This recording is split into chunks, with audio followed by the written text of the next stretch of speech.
আজকে আমি স্যান্ডউইচ বানাবো। তার জন্য এখানে পেঁয়াজ, শসা আর টমেটো কেটে নিয়েছি। পেঁয়াজগুলো দেখো আজকে আমি গোল গোল করে কাটিনি, হাফ হাফ করে কেটে নিয়েছি। আর শসাটা যেহেতু ছোট, শসাটা গোল করে কেটেছি। এদিকে টমেটোটাও আমি হাফ করে কেটেছি। গোল করে কাটলে কি হয় বলো তো, খাওয়ার মানে অসুবিধে হয়। আর যদি আমি হাফ করে কাটি তাহলে তোমার খেতে সুবিধা হবে। আর তোমার দেখতে সুন্দর হবে না। আর গোল করে কাটলে তোমার দেখতে সুন্দর হবে কিন্তু খেতে না সেরকম সুবিধা হয় না। যার জন্য আজকে আমি হাফ হাফ করে কেটেছি। এখানে আলু সেদ্ধটা আমি মাখিয়েছি মানে ভাজা পেঁয়াজ দিয়ে। আর ডিম সেদ্ধটা এখন বসাবো।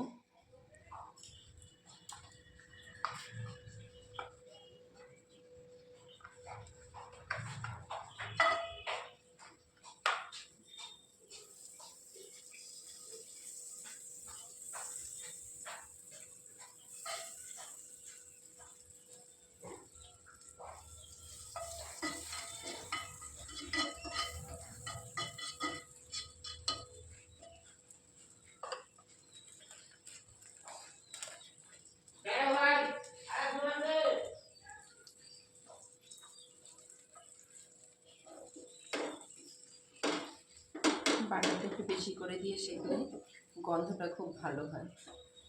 বাটারগুলো একটু বেশি করে দিলাম। আর আজকে আমি হাফ করে নিই, পাউরুটিটা হাফ করে নিই, পাউরুটিটাকে আমি গোটাই রেখেছি।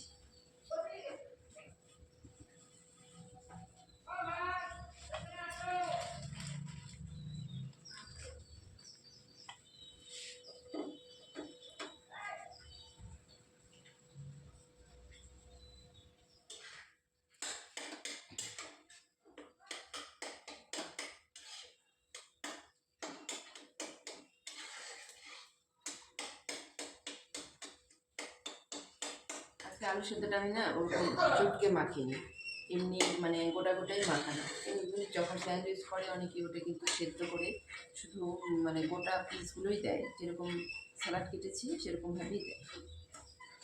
আমি একমাত্র মাখিয়ে নিই। মাখিয়ে নিলে কী হয় যে খাওয়ার সুবিধা, টেস্ট হয়।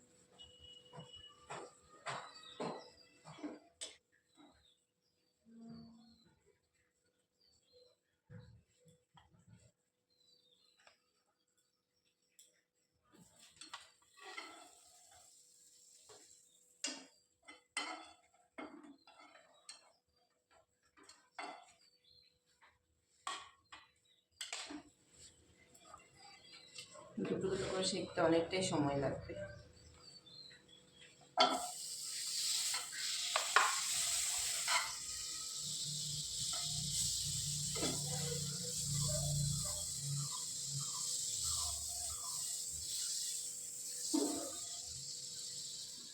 তিনটে করে দেওয়া যায়, খুব মানে জায়গা কম তো, এখন সাইডেরগুলো মানে বেঁকে বেঁকে থাকে। তিনটে করে দেওয়া যায় কিন্তু আমি দুটো করেই সেঁকলাম আগে, এখন আমি তিনটে করে দিলাম।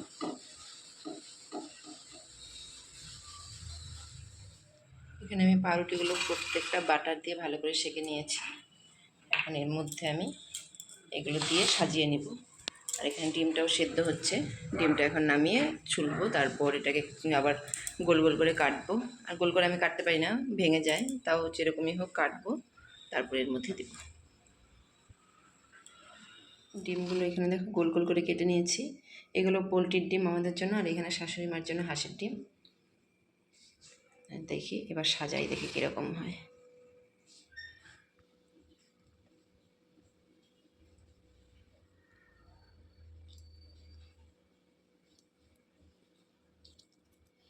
শসাগুলো যেহেতু পাতলা পাতলা করে কেটেছি তার জন্য একটু বেশি দিব।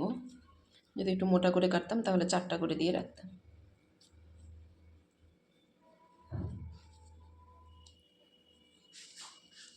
প্রত্যেকটাতে কামড়ে না পড়লে মানে খেতে ভালো লাগবে না, ওই জন্য একটু বেশি করে দিলাম।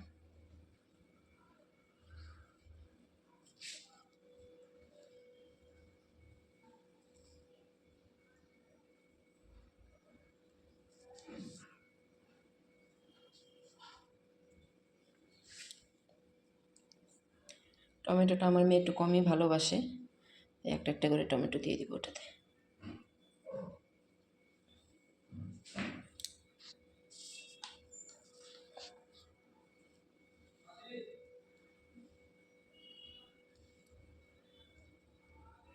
পেঁয়াজটা দেওয়াই অসুবিধা, পেঁয়াজটা না খুলে যায় কীরকম।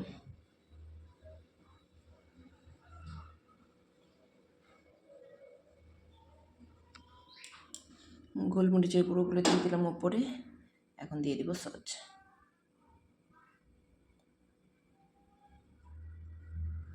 এক হাতে না মানে ভিডিও করে করে দিতে খুব অসুবিধে হয়, ওই জন্য আমি সবটা করে নিয়ে তারপর দেখাই। দেখো এখানে কমপ্লিট একদম। একটা একটা করে দিয়ে ওপরে চাপা দিয়ে দেব।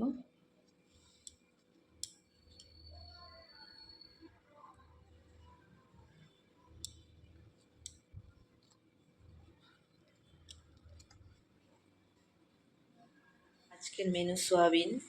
আজকে সোয়াবিন রান্না করবো। দেখো এখানে সোয়াবিনটা আমি সেদ্ধ করে রেখেছি, আর এখানে আলুটাও আমি সেদ্ধ করে রেখেছি, আর এখানে পেঁয়াজ, রসুন, টমেটো কেটে রেখেছি, আর ওখানে সব কিছু পেস্ট করে দিয়েছি। এখানে হলো পেস্ট করা আছে সব।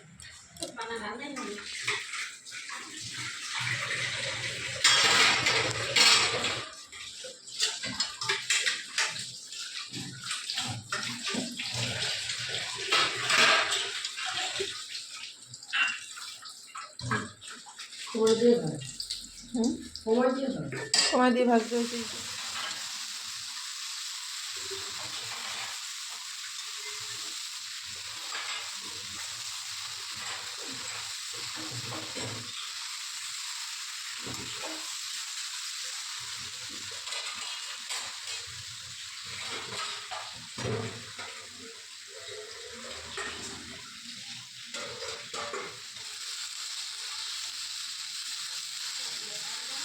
এখানে ভালো করে ভেজে তুলে রেখেছি, আর এখানে এখন আলুটাকে ভাজবো। রসুন আর তেজপাতা সোমবার দিয়ে আমি আলুটাকে ভেজে নিচ্ছি।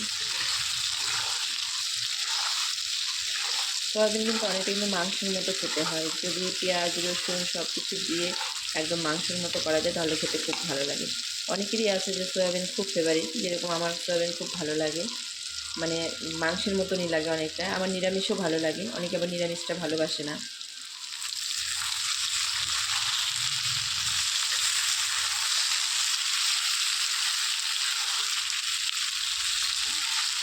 আমিগুলো পেঁয়াজ, টমেটো, আদা রসুন সব আমি পেস্ট করেছি, আবার এখানে আমি কেটেও দিয়েছি। পেঁয়াজটাকে কিছু কিছু করে কেটে দিয়েছি, আর টমেটোগুলোকে আমি গোট গোট করে কেটে নিয়েছি। যা যা আমি এখানে কেটে দিয়েছি সব কিছু আমি পেস্ট করে নিয়েছি, মানে দুই রকমভাবে দিয়েছি।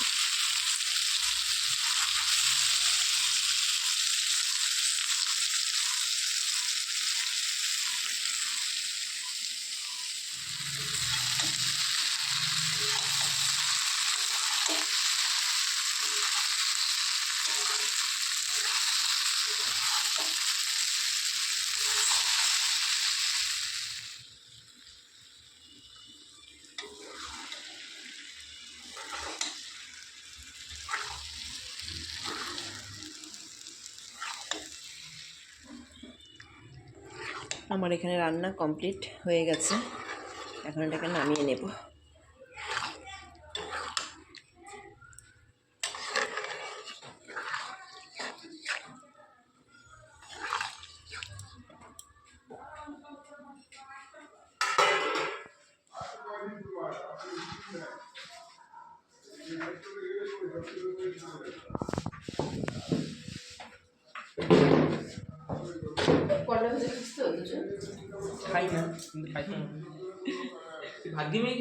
মাম্মাম করলা ভাজা খাইতে বলছে, তাই করলা ভাজা খাচ্ছে।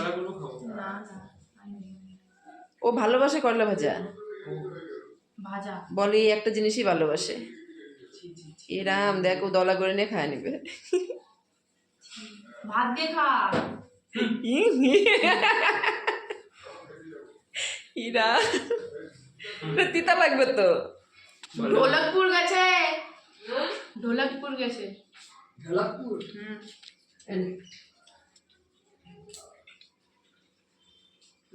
মোবাইল কিন্তু তো দেখো না, অনেক কিছু ফাঁস হয়ে যাবে মোবাইল দেখতে। সব কিছু লক করে রাখতে দেখবো না। হ্যাঁ হ্যাঁ।